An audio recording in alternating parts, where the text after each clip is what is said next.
Today on the latest edition of Rich Take on Sports, we're here in Clemson, South Carolina to talk to the guiding voice of all football communications at one of the nation's best football programs. That is Ross Taylor, Associate Athletic Director of Football Communications and Strategic Initiatives. He's a Dallas native, went to Missouri, another Tiger, spent some time in the NFL, and now has found his way here to Clemson. All right, Mr. Ross Taylor, Associate Athletic Director of Football Communications and Strategic Initiatives. Is that the correct title? Yeah, we're trying to see if the business card folks get paid by the letter, just trying to stimulate the economy a little bit, I guess. Yeah. All right, what does that mean, though? From the layman's term, people that don't know your exact role, because it's not just PR. What does all that mean?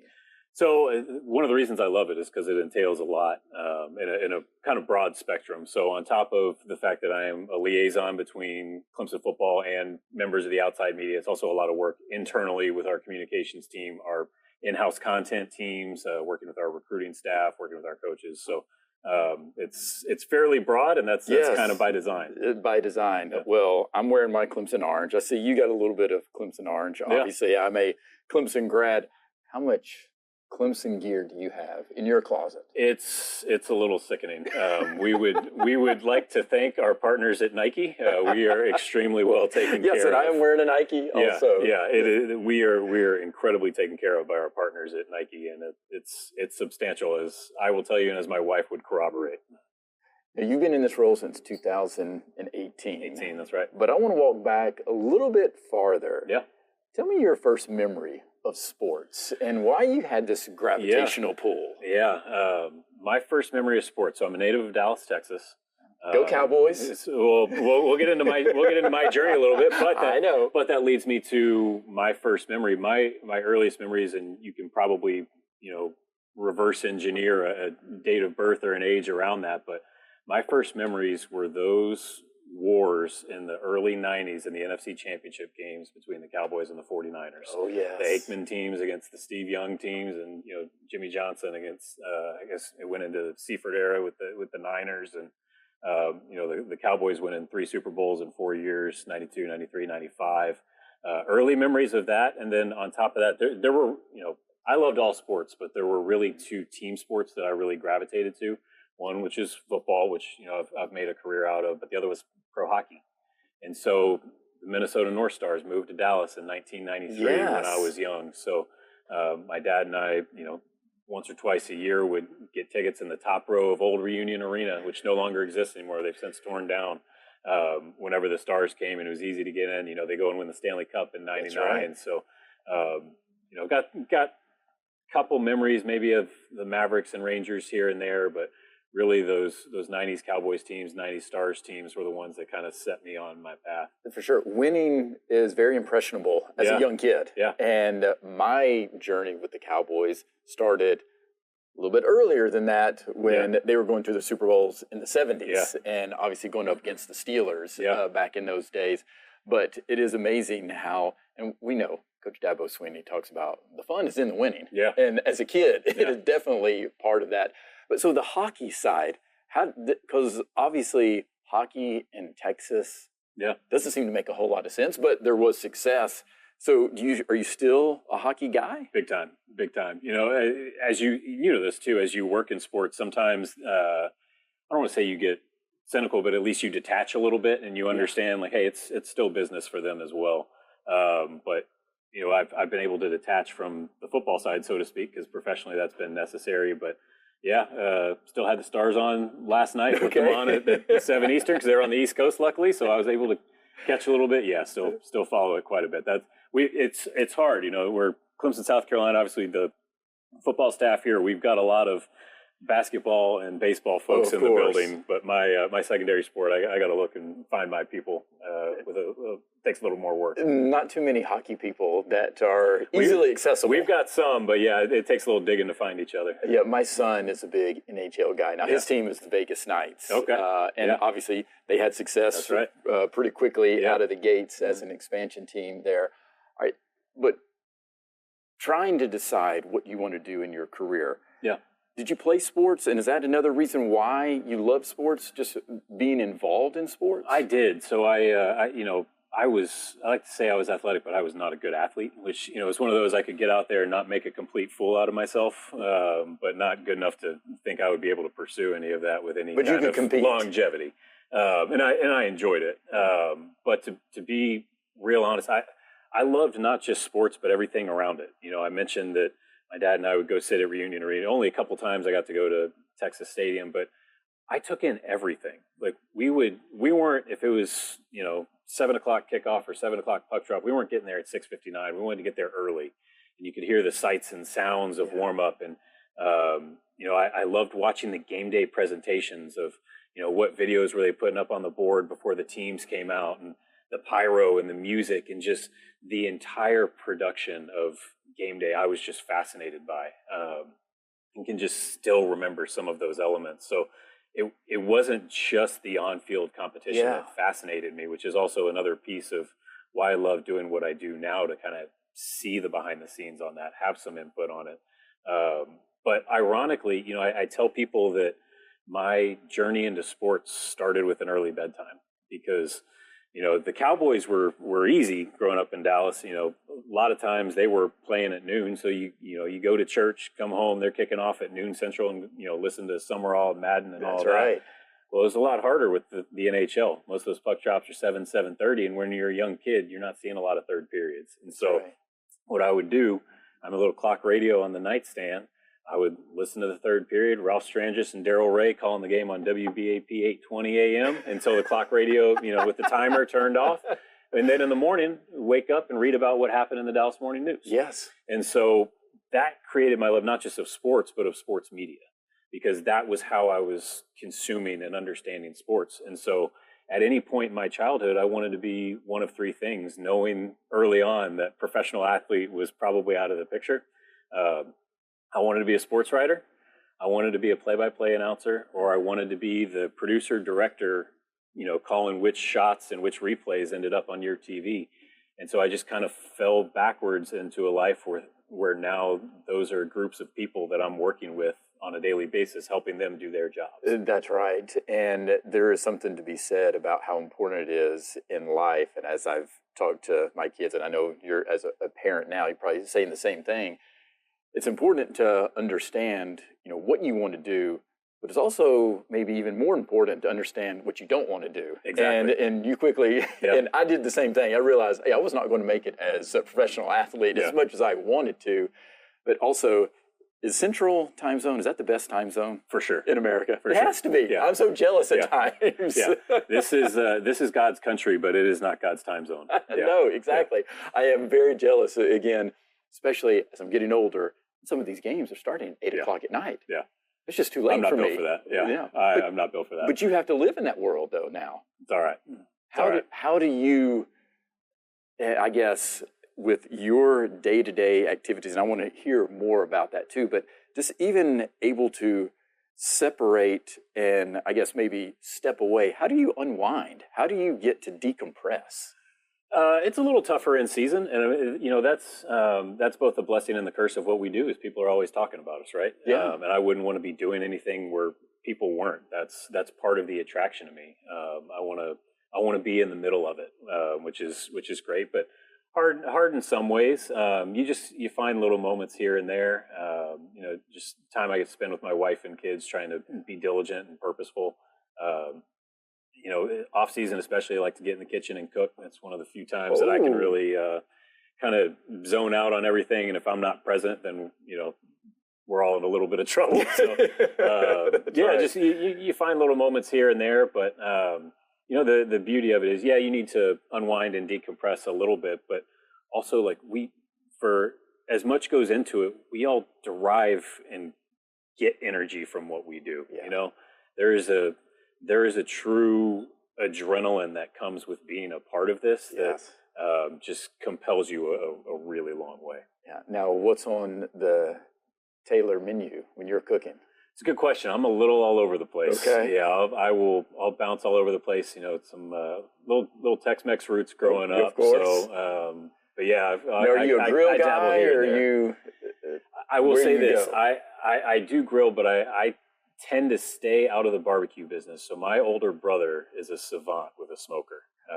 He still lives down in Texas, and man, can he do a brisket. And so because of that, I had to kind of find my role somewhere else. So I haven't dabbled into that too much. I will say that's a hole in my game for sure. You leave that up to him. Yeah. Now, how competitive were you guys growing up?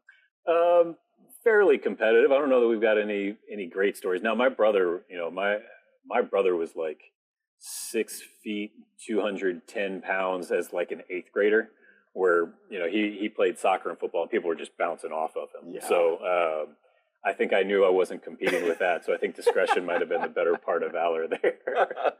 All right, when you talk about the sights and the sounds of sports, describe that a little bit more, because I do think it's fascinating. It's one thing, the visual component of sports, and again, the feeling of winning or the feeling of losing, but there's emotions that come into it more than what you're talking about. So what type of feelings were you feeling when you're there before a game and taking it all in?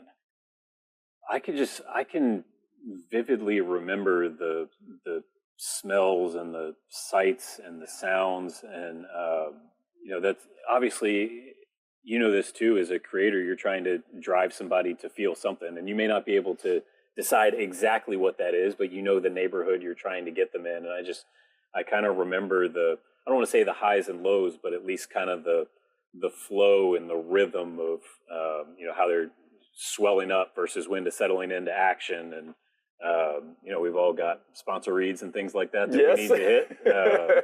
But you kind of when to push and pull, and just starting to understand kind of what that cadence and that rhythm starts to feel like. Yeah. Now, I do think it's also interesting that you mentioned one of your memories is with your dad. Yeah. And going to those games. And obviously, you remember the Cowboys winning Super Bowls, the Stars winning a Stanley Cup.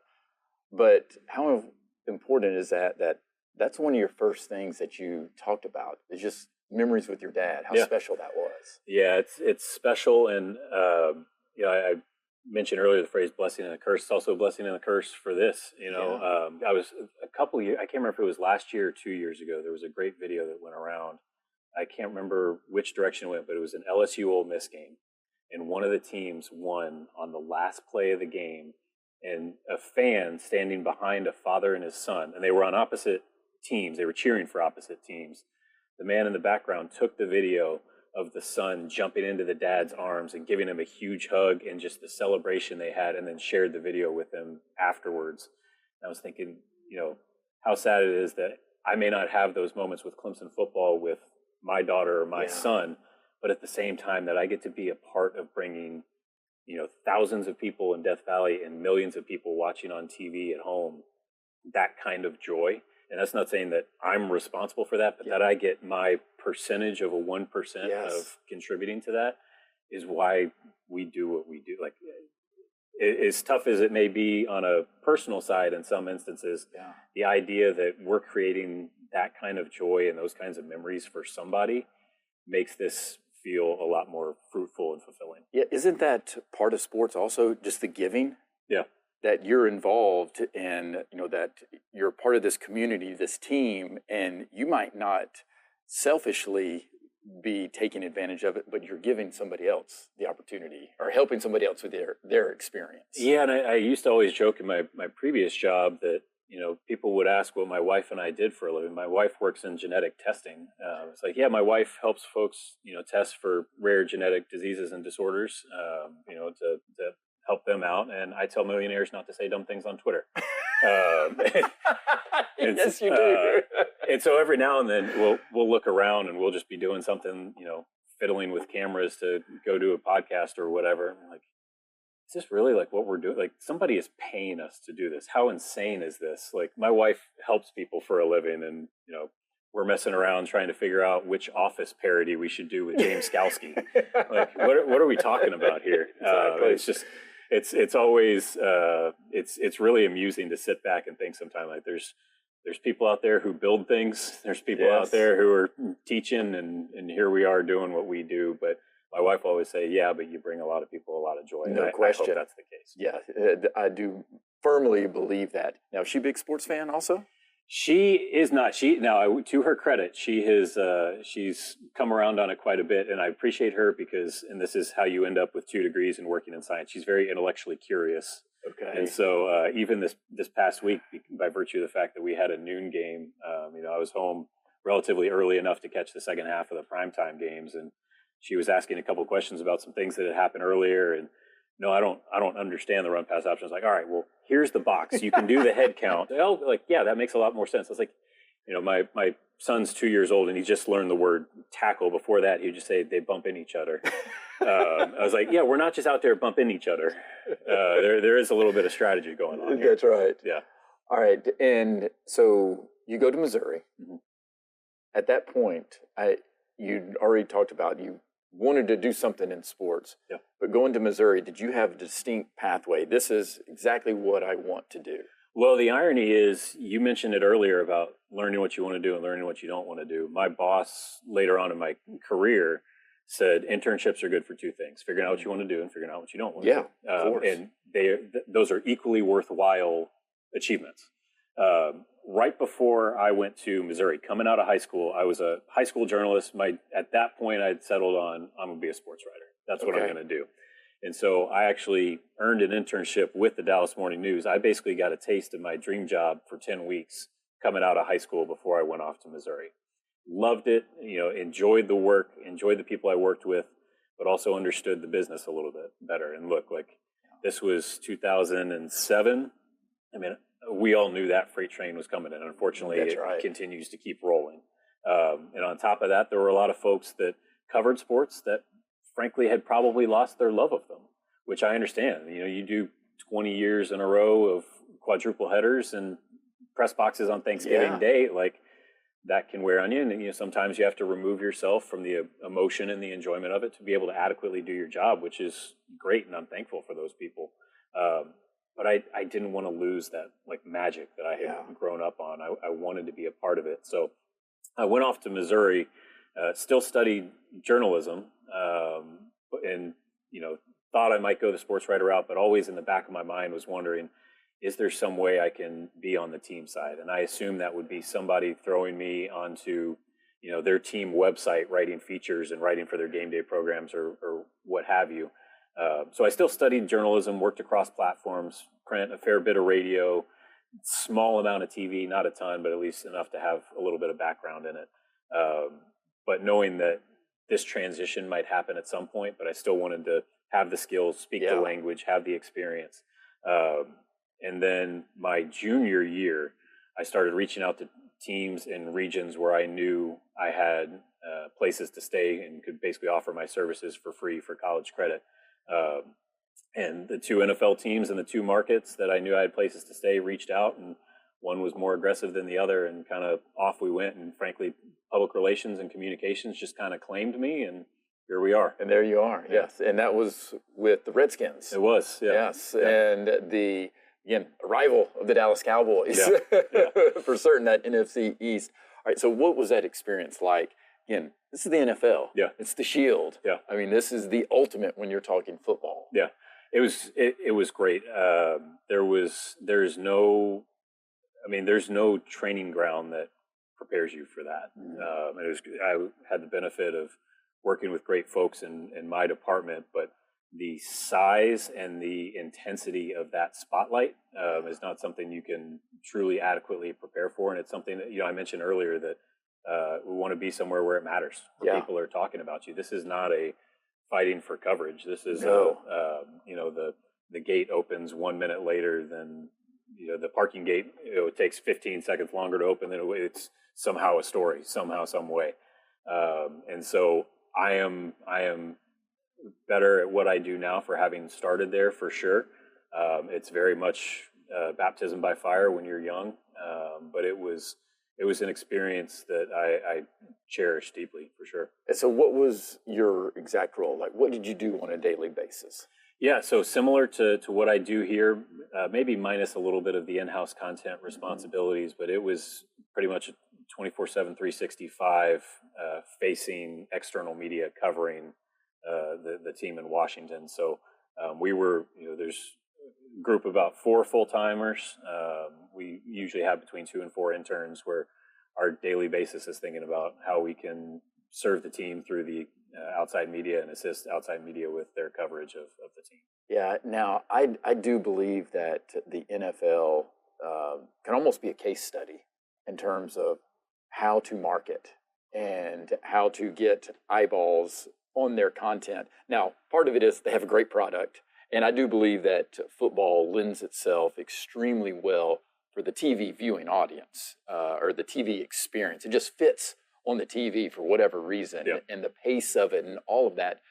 But from your perspective with the NFL, you were inside of it, and you talked about, I mean, it's a big, big business, and it's 365. So how much did you learn? I mean, I know you talked about under fire, trial under fire or whatever, learning, baptism by fire. How much did you learn and that you're using today from your time there in the NFL? A ton. And some of it is, you mentioned NFL being year-round. Some of it is by design and knowing what's coming. But frankly, in our line of work, some of it's improvisation and intuition. And, sometimes we're playing classical music. Other times we're playing jazz, You've got to work the breaks in, I guess. But, there's... Though I would struggle to come up with just 1 or 2 things, it's the accumulation of different experiences, and you know that from your own journey as well. That snowball effect is real, and just whether or not it doesn't have to be one seminal memory or moment that creates that experience. It's all of them just adding up in the cumulative difference that makes. Yeah. Now, when you met your wife, I mean, did she think you were crazy? Like, you're going to pursue this type of career? Good news is I was at least part of the way in it. I guess we met going into my 4th season, and we had a head coaching change right before that too. And my head coach prior had, I don't want to say it was more demanding, but at least had more asks of my time and needs, as opposed to the one who came in who just needed and required less from us. So I had warned her a little bit, and I think I scared her enough early that whenever it came in a little bit better than expected, she's like, "Oh, this isn't that bad at all." It's not bad, yeah. You set the expectations at a certain level. That we're all in the business of managing expectations, right? No question. That is definitely certain. Were you ever starstruck, though, in your role, seeing these NFL players and seeing these teams come through? Was there ever a time where you're like, "Oh, wow, you know what? This is a star"? The funny thing is with the athletes, no, because my business is trying to convince people that these are still human beings. Yeah. And so understanding that, I always understood that and tried to appreciate that and treat them no different. But the irony is, especially given the background I told you and what I do for a living now, I would get more starstruck by the announcers coming out. Yeah. So, whenever I was an intern in Washington was, I think, the last year or second to last year that John Madden was making the bus tours around training camp. Seeing him walk through, I was like, man, that's John Madden. That is John. Like that's John the legend. And, I'm in the last generation or age group that will remember him as a broadcaster. For the next group coming up, he's just the name on the video game. But Madden coming through, Al Michaels, several others, and some who perhaps maybe I wasn't starstruck by, but some of the most fundamentally good people in the business. Some of the play-by-play announcers in particular at the NFL level are incredible people, and were phenomenal to me. Kevin Harlan is one of the best people and stuff you don't get to see. Kevin Burkhardt, who has since he is 100% deserving of everything he's received and earned at Fox. It was really cool to see all these people who are the soundtracks of your weekend, and learning who they are behind the camera. Mike Tirico was great to me. Really, really appreciative of that group. That usually when they came through on production meetings, it was usually a little more starstruck. Like, oh yeah, like there's Eli. Oh yeah, there's Tom Brady. Whoever you're walking on the field post game. So I guess I'm wired a little bit differently, which is how you fall backwards into a role like this. That's right. All right. What about trying your hand at play-by-play, doing some of the announcing that you talked about? So I hadn't done much. I mentioned seeing the freight train coming with print media, I also think I understood that I didn't want to sit on buses between Boise, Idaho and Sioux Falls for 30 years hoping to get a shot at a midweek package, on a regional sports network or something like that.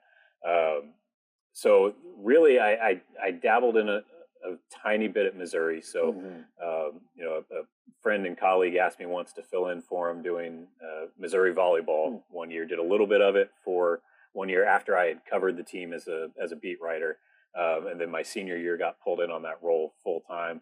Got a Sweet 16 appearance out of it. Got to go and went up to Penn State for the Sweet 16. Okay. Did not get the opportunity to face Penn State in the Elite Eight. Unfortunately, we lost to Duke in the Sweet 16. But had just an absolute blast doing it. Loved it. I have called a couple of volleyball games here at Clemson, of all things, and it was. I would have to say, for me, I'm not a big volleyball person.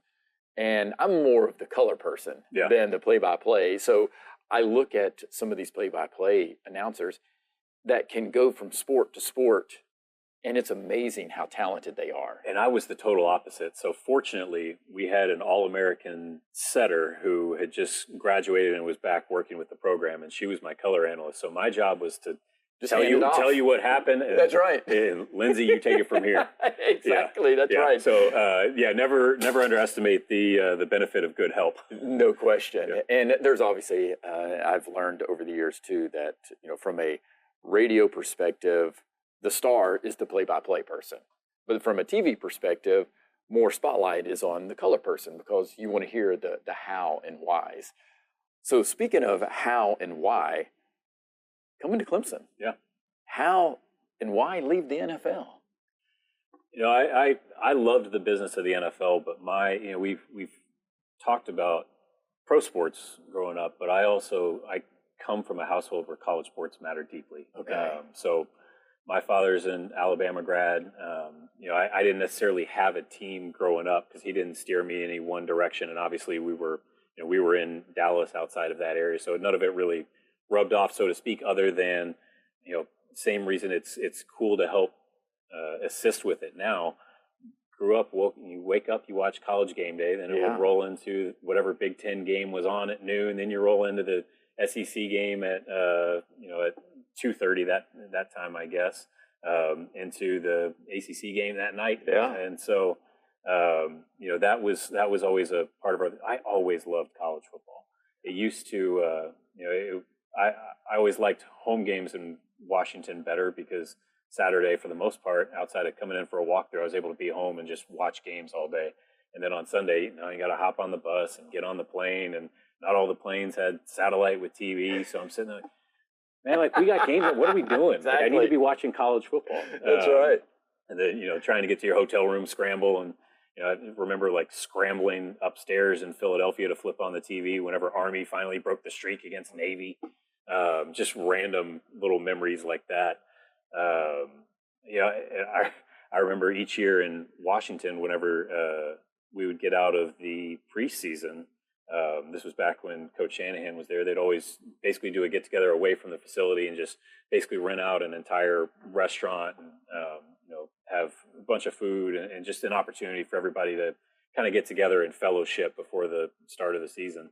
I remember in 2013 and looking up like, damn, Clemson pulled it off against Georgia, huh? And just remember watching that game, watching Taj go off. That's right. So it's funny the memories you collect along the way, but it's a very long way of saying college football has always had a very, very large place. For sure. How much did you know about Clemson before you got here? I mean, you talked about seeing them beat Georgia in 2013. Yeah. But obviously, Clemson wasn't as prominent at that time. Yeah, no, I knew a fair bit. So, my brother is similar to me. He works in finance, but he's a big sports fan as well. And I remember, he and I would just sit around and talking about, all right, if we had unlimited resources, where are the places we would go, and putting together that list. And, Memorial Stadium in Clemson, South Carolina was on that list. And so, to sit here and, obviously I don't have memories of the 1981 team personally or anything like that. And, there's a lot you pick up along the way, but early memories of Woody Dantzler for sure. Yes. Watching him play was just electric. And then, rolling into some of the groups we had afterward, CJ Spiller and I are roughly the same age. So if Missouri didn't have a home game and I had my roommates would just give me the remote and let me go. I was basically Scott Hansen. I was college football red zone for the them red zone. On Saturday. Okay. Like, all right, yeah, we got a red zone. We're in the red zone over on this channel, so we're going to flip over. But sure enough, my TV found Spiller and Clemson a whole lot. My ears perked up. And like, oh, they're going to give the interim guy a shot, huh? And so you learn as you go, and then obviously Clemson just skyrockets into prominence. So to say I knew as much as our audience here knows would be unfair, but certainly learned a lot as I went. And yeah, but you were aware. Oh yeah. The names you're talking about and some of the time frames that you're talking about. Yeah, I mean, that definitely shows that you had that remote flipping to those different red zone channels. All right, but this is an opportunity at Clemson, and a lot of times we hear about head coaching that you don't want to follow a legend at a particular school, whatever that might be, Coach K, Nick Saban, but also here at Clemson, I mean, you're only the third one that has held this role, basically. Bob Bradley and then Tim Bray. Those are two legends. So was there any trepidation as far as you even looking at this role because of that? No, because the other part of that is there's a reason those guys stayed as long as they did. This is a great place to work. It's a great place to live. It's a great place for my wife and I to raise our family. The culture was set here by Mr. B and by Tim Bray. The fact that I just got to step into that I'm not. It would be unfair for me to say that I replaced them, because that is not the case. But to at least be able to sit in that chair and just try to keep this, be the bumpers on the bowling lane and just keep this thing going in the right direction, is a really, really special opportunity. But it's proof of the people. And frankly, that's why I'm here. It was not something that I pursued full speed at first. It was definitely let me put my name in. I'd love to learn more about it. It seems like a great place to work. It seems like an amazing head coach to work for, an athletic department that knows what it's doing. Mm-hmm. And so it was kind of a feeling out process of, hey, I'd like to explore that. And so whenever I came up for my interview and then I walked out of here, just, it was a day and a half, just rapid fire of meeting everybody. It wasn't just 3 or 4 people that you might report to. It was everyone. And I'm struggling to come up with one name of one person that I was like, I don't know if I could work for that person. I don't know if our personalities match. I don't know if we're about the same things. I walked out and it's like, these are the people I want to work with and around and for. And, Coach always talks about some of his meetings with Phil Knight at Nike. And, how is Nike so successful, looking for some kind of secret answer? And Phil Knight would just always say, we love what we do and we love who we do it with. Mm-hmm. And that is so evident here. And that's what sold me here, and that's what's kept me here. Yeah. Did you pick up on that pretty quickly during your time immediately visiting? Because, you know this from, your own work as well. It's real easy to see Coach Sweeney from a distance and be like, that's all put on. Like, there's no way that's who that guy is. Yeah. And so I'm walking in just wondering, like, all right, I'm curious to hear who this guy is. And, maybe Tim just gave him great media training that he's able to just turn it on for the cameras. And, he knows when to be folksy, he knows when to be serious, all these kinds of things. And I walk in my quote unquote interview with him, and, it's just him chatting with me like he's recruiting me for an hour. I may have gotten in 2 or 3 questions, and that carried the whole thing. He may have had 1 or 2 for me. Right. I was like, this guy is as authentic and genuine as he seems to be, which is rare. Yeah. And so I understand why people want to come play and coach for this guy. Yeah. How often do you have to reinforce that to people, that this coach, Dabo Swinney, he is authentic? What you see that's truly him. I don't have to reinforce it much, because my job is to put people in a position to experience it for themselves. Okay. And so even these outsiders, that's what you're you're making sure that they get to experience that authenticity. Yeah, and look, it won't connect with everybody. There's two parts of communication, right? And the message has got to be sent, but it's also got to be received. And every now and then the message gets garbled in the process. And but he's as authentic as it comes, and just setting up opportunities for folks to see what he's all about. Him staying true to what he wants for the program, which is in order to graduate his players, to equip them with tools for life, for them to have a great college experience. And then number 4 is win a championship. And, every recruiting class he's had, except for last year's, has won at least one ACC championship. Yeah. And so to be with somebody who states a mission, lives the mission, but also cares about the people around him that are helping do it, is something that's a big priority. And hopefully folks are able to see that. Yeah. Now you get here in 2018. Have you had a chance to even step back and reflect just how amazing that opportunity was, and that Clemson wins national championship your first year here? Yeah, Tim Beret used to give me a hard time. Say, for the first 29 games, you never had to ask anybody to talk after a loss. So it wasn't until that night That's in a crazy New Orleans, stat. Unfortunately. Yeah. Yeah. I got up after. In all-in meetings, I was addressing the coaching staff after 2018, going into 2019 season, and I told them that I appreciated them going 15-0 because it pulled me something to like within 17 or 18 games of 500 for my career. So I think we've gotten up above that threshold now. But it's one of those, you look around like I don't know why I deserve to be in the passenger seat on this ride, but even in that moment, especially having some tough seasons in the NFL, you don't take that for granted. For sure. Ever. You got to appreciate every little thing about some of these seasons. And what'd your dad say, though? Clemson beats Alabama. So I will never forget it. My dad was there in orange, and walking back into the hotel after that game. So my whole family came out. My 2 parents, my brother and his wife, and my wife were all there.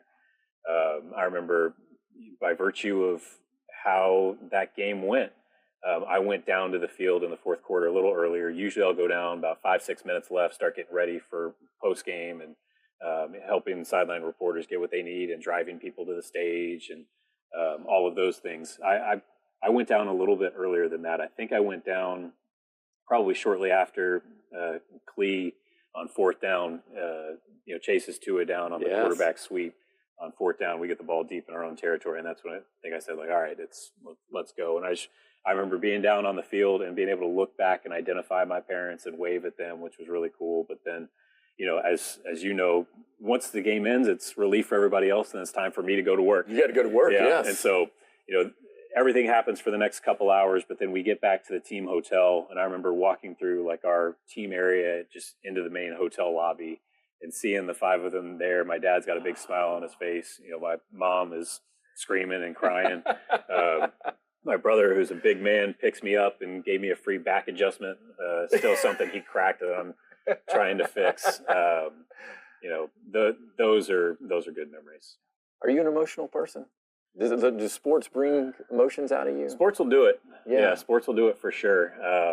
I try to keep it relatively steady, but the emotion's in there for sure. Yeah. How do you balance that, though? Because, you're getting invested into not only the team, but the players individually and everything that goes into a season, because it's not always easy either. Yeah.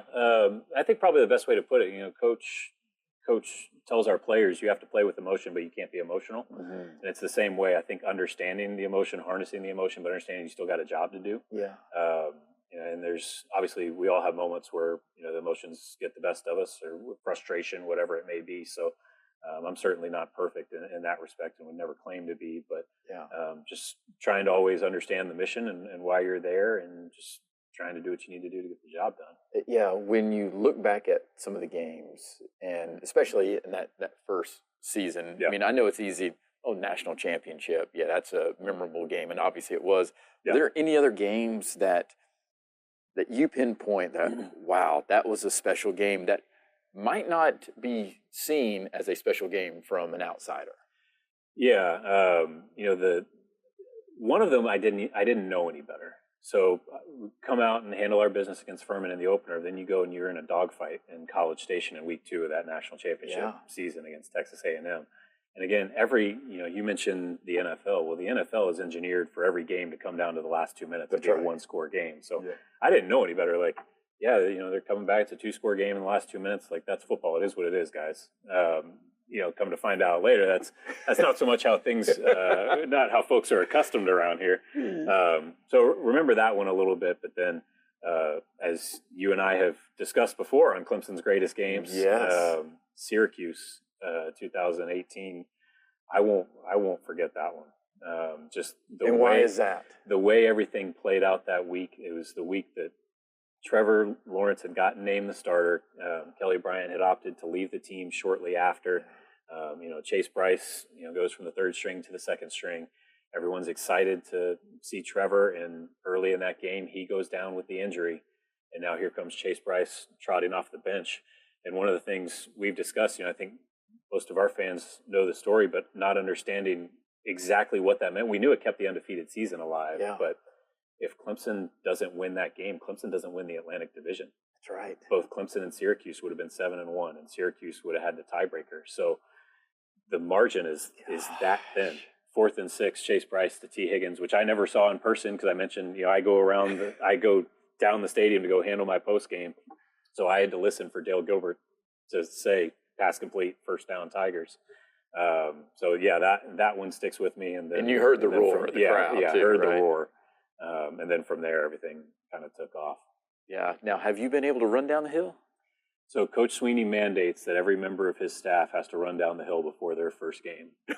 Okay. So I don't like to advertise that because, quite frankly, I don't feel like I was deserving of that, to be real honest. I appreciate that he does that because no one would ever ask to do that, I think. Because I think a lot of us are in the same boat of that privilege is earned by our players. But the opportunity to do that just after behind the players, and that was like a 1:00 kickoff against an FCS opponent, and yet season opener, you couldn't find a seat in Memorial Stadium. There were the people just packed around the buses, behind that east end zone. Yeah. There's just an electricity to it. It's different. Were you nervous? A little bit. My whole thing, I may not have an answer, but I can try to ask the right people. So I tried to ask the right people, all right, what's the secret here? And so you got to kind of shuffle down the first part. Then once you get past the ledge, then you can take off. Yes. And we see Coach Sweeney. When he hits the bottom of that hill, he goes. I was not going to be on that tape, put it that way. There were no bonus points for miles per hour for me. Now, on a day-to-day basis, in your role, you're managing all of these people trying to communicate with Clemson coaches, Clemson players, whatever. How many text messages do you get in a day? I don't know. It's a good question. It depends on the day. If there's some news going on, it's substantial. Other than that, the nice thing is inside the building, you can catch a lot of people that doesn't necessarily require the text. But I don't know. It's a good question. Hundreds, I would imagine, at some points. Yeah, when there's news, it's hundreds. Yeah. How special was it to see C.J. Spiller get inducted into the Ring of Honor? Incredibly, incredibly special. I talked about my memories of watching him, but that was before I was attached to Clemson. Exactly. The thing that makes it emotional, not just because he was a great player, but that is just a phenomenal human being. And having him back at Clemson and getting to be around him on a daily basis and just watch who he is, watch how he operates. We talk about producing first-class men and world-class leaders in this program. There is no one for whom that more adequately describes than C.J. Spiller. And so, to see him get emotional being honored like that, and for Clemson fans to have the opportunity, it's one thing for the athletic department to honor him, but the reason that felt so cool to me is that every single person in the stadium was on the same page. No question. How cool is it? We get to celebrate C.J. Spiller once again, because there's no one that was more deserving of that honor than that guy. Yeah, and you could see the emotions that he was having, and I think reflecting and taking it all in from a guy coming from Florida to little old Clemson, Yeah. and where Clemson is now, there's definitely something special. Just truly transformational. Yes. Transformational talent, but what he did to transform this program and what he did to jumpstart the era that we have all enjoyed collectively, you can't take away how important he was. And for all of that to happen on top of the fact that he's just a phenomenal human. To get a standing ovation from the board of trustees, that's amazing. Is incredible. Yeah, I almost even question why it takes so long. Yeah. There probably should have been a ceremony a little bit earlier. Yeah. All right, sports in your life and just the impact that it's had on you and what we see in society and everything. How would you define that, and like what sports has meant to you and how it's shaped you and who you are? We talk about not being defined by what we do and not having our identity be in what we do, but the fact is, like, sports have shaped who I am, even though I may not be an athlete. Yeah. I shouldn't say may, even though I am not an athlete. There's the love I have for it, but on top of it, it's the whole human experience, like all wrapped up into one, right? Like there's highs and lows and adversity and triumph, and it brings out some bad in people too, but also learning how to navigate that. Yes. There's also drama to it that you can't script. That's right.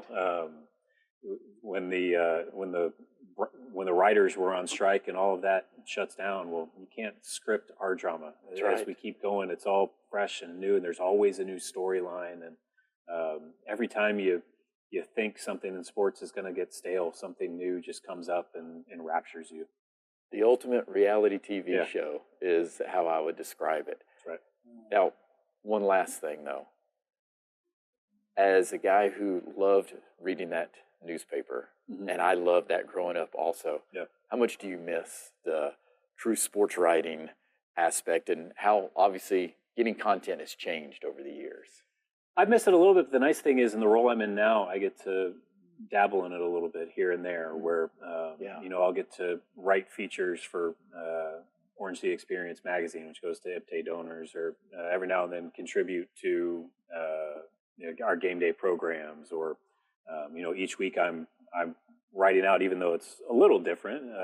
It's not so much narrative, but also getting to write quite a bit for the notes that we provide to local media and to national media, whether it be about series history or connections between the programs, historical context of what's going on with our team now. I love doing it. It's nice to not have to major in it, so to speak, but it's been nice to keep the minor if we're going to use the metaphor of higher education. I love it. Well, I can't thank you enough for joining me here on Rich Take on Sports, and we might have to get out on the football fields. We can do our 40s, right? I might be able to give you about 35. That's about it. I'll take it. Yeah. Ross, thank you, sir. Appreciate you, Richmond. Thank you for listening to Rich Take on Sports.